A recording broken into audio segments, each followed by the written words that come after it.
Jesse, what's your role with these next shoes? I'm the product manager for the Endorphin Pro and the Speed and the neutral product at Saucony. Off the bat, I'm going to say we didn't see much of an update in the last versions of the Pro, and all of a sudden 3 comes out and we've got something completely different. Yeah. Why don't you run us through it and tell us what's new? Yeah, so when we're going from the Pro 1 to the Pro 2, is a lot of learning, and we can gather a ton of information. So when those products are out in market, we're talking to retailers, reviewers, athletes. And we kind of kept hearing, like, the shoe needs to be a little bit more race ready. We need to get it a little bit more ready for that ultimate race day. So that's what we did here. And when you say that, are you talking more cushion, more, like, what are we talking about when we say more ready for race day? We're talking about a bit more of that on your toes feeling, Okay. a poppier experience, and then just the details in the upper that really scream like racing spike, racing flat. A little more that sort of thing. aggressive. More aggressive, correct. All right, aggressive is great. I'm noticing off the bat, this looks like there's a lot more cushion. Is it just like a visual thing, or has this got a lot more cushion? It No. feels light. Yeah, we went up. We went up to about 39.5 in the stack. So we're kind of right up against that 40 millimeter World Athletics standard. Okay. We're going to maintain that 8 millimeter drop and just more foam underfoot. And we're still using the speed roll. Still using the speed So roll. the geometry is going to stay the same. Yep. If people like that feel through the stride, it's not going to change that. No. It's just going to be more cushion. Yep. Is it lighter? It feels lighter. It is lighter, 7.2. Okay. Whoa. All So right. we went up, and then that's where that race readiness kind of came in with the upper. We totally stripped it down to what you absolutely need. So the mesh is a single layer mesh, and it's kind of structured with a nice mono in there, which gives it the strength that you need to get through, a season of marathoning. This is a different upper than the Endorphin Pro Plus. Yes. Right? But that's actually how we got to the It's Endorphin like a Pro bridge, 3. Yes. The bridge between the two. Yeah. Okay, got it. Yeah. So this shoe, the original version of this, one of the things that you had an advantage over competition was the foams didn't die down quite as quick as maybe, say, some of the competitors' foams that I won't mention. But are we still going to get that durability out of this shoe? Yes, durability is still there. We're using the same foam compound, so you're still going to get that life out of the foam.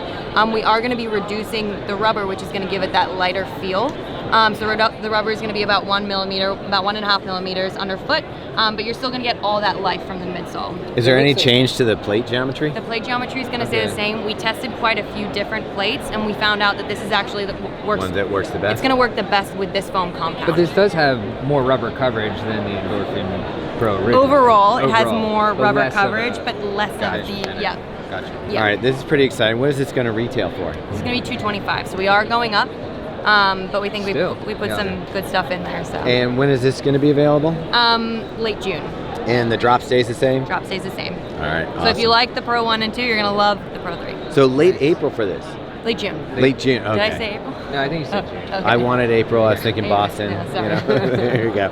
All right, and is this a unisex colorway? Or? That is a unisex All right. colorway. So we're going to see a lot of this on the field, I think. Oh, I think, out yeah, there. I think we're seeing a lot of it everywhere. Yeah. I see it. All right, awesome. Let's Should we move on? to the Endorphin Speed 2, which, our favorite shoe of 2020, and honestly still one of my favorite shoes. The only reason it probably didn't get 2020, what year are we in now? 21? Is because the update wasn't like significant enough, and we want to try to stay with what's Which I was happening. super happy about. Like finally, someone didn't break a shoe that was awesome. So tell us about the new version.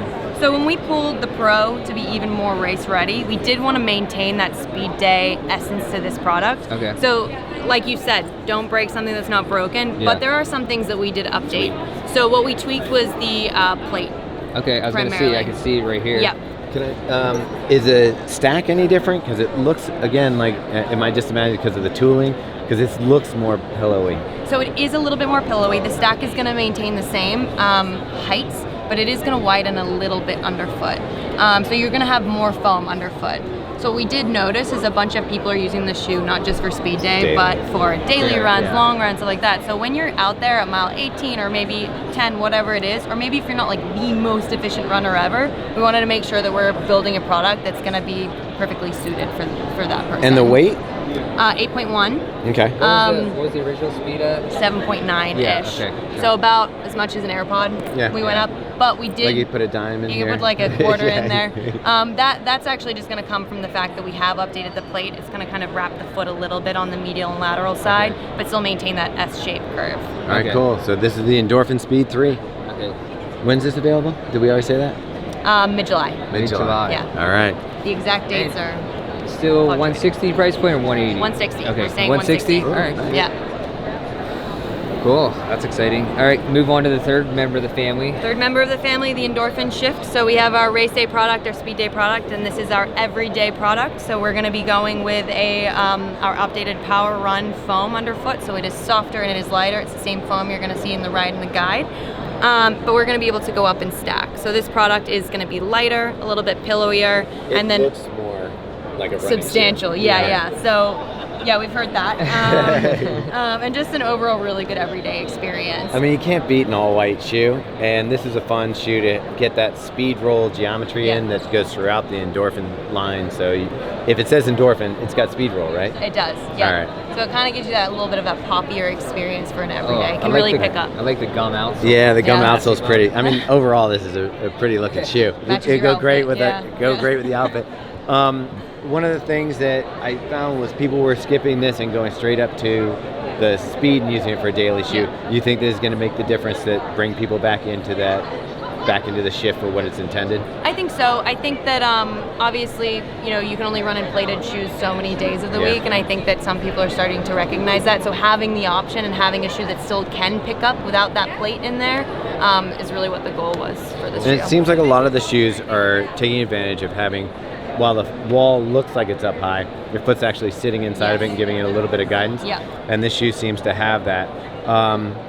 Weight-wise, it looks like it's a little lighter. Did you already say that? It is a little bit lighter, yeah. All right, cool. And that's primarily going to come from the midsole compound changing. Yeah, I'd basically say the Shift got sexier, would you? Yeah. Sure. That's pretty much it. So when does this come out, and what's the price point on it? Is it July? It is late July. So it's going to be an Endorphin capsule coming out. Yes, Endorphin, yeah. All right, so that makes it easier for the marketing team. All of it out at once. Tell the story. Yeah. I like it. Is it 160 or 140? 150. 150. Okay. Going up, yeah. Hey, Robbie. Tiny pull tab again. Yeah. You guys may be Snap. making the biggest advancement in tiny I pull love it. tabs I love the elastic. that we've seen all Oh, yeah. show. So let's go. Okay, move Okay. on. Triumph.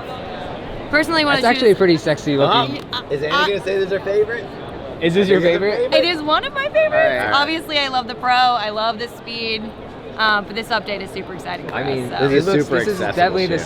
sexiest version of the Triumph I've ever seen. So let's talk Yeah. about Yeah, it. we're seeing looks- somebody's doing their job it in the looks design good. department. Yeah. We are updating the foam here, so this is still going to be Power Run Plus. It's just an updated version of it.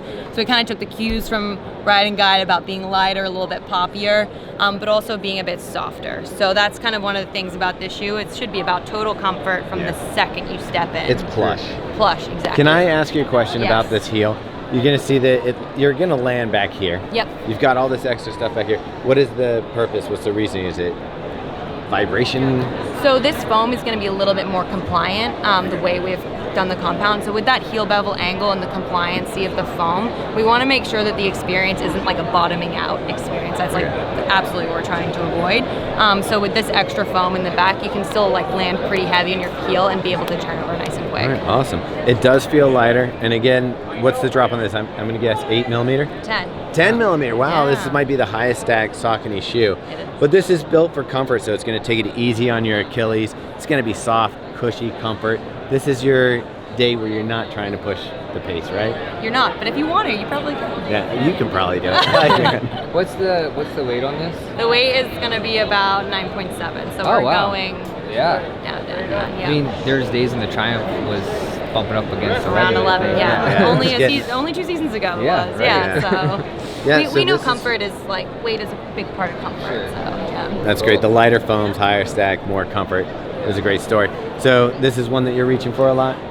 Yes, this is a pretty big staple in my current category. Awesome. Nice. Great. And what's the release date and price point on that again? Price point, we're going up to 160, and then release is going to be mid August. Okay, cool. Another tiny pull tab. I got it. Yeah. That one's tough to get. Yeah, that's a hard We're going to have to get that. All right. All right. Cool. Is there anything else you want to tell us? No? All right. You guys got I it? think that's good. Well, Yeah. thank you, Annie. Yeah. We appreciate your time. I'm Jesse. Thank you, Jesse. I appreciate your time. I'm also great with names. Yeah, it's cool. No, don't I look don't like edit an that idiot. out. You got the last. It's so great. Yeah.